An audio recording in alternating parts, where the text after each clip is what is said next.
అనంతగిరి మండలం బల్లగరవ గ్రామంలో తినకోట పంచాయతీకి సంబంధించి కొంత రోడ్డు పనుల కోసం వచ్చారండి.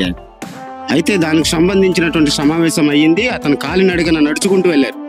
అట్నుంచి తిరుగు ప్రయాణంలో బల్లగరువు నుంచి 1 కిలోమీటర్ దూరంలో ఒక ఊరు వస్తుందండి. ఒక చిన్న పల్లెటూరు అది. అక్కడ సుమారు 48 మంది విద్యార్థులు ఉంటారు. స్కూల్ భవనం బాగోలేదు, బోరు లేదు, అక్కడ బాత్రూమ్ సౌకర్యం కూడా లేదు. చూశారు, చూసి నోట్ చేసుకుని వెళ్ళిపోయారు. ఇప్పుడు సొంత ఖర్చుతో చక్కగా స్కూల్ భవనము పునర్నిర్మాణం చేస్తున్నారు. బోరు కూడా తీపిచ్చారండి. స్కూల్ భవనానికి సంబంధించినట్టు ఈ ప్రహారీ బాత్రూములు ఇవన్నీ కూడా క్లియర్ అయింది. స్కూల్ భవనం అయితే ఇంకా కన్స్ట్రక్షన్స్ అవుతుంది. ఖచ్చితంగా చేస్తారండి. సొంత నిధులండి, మీరు వెళ్ళి చూడవచ్చు కూడండి.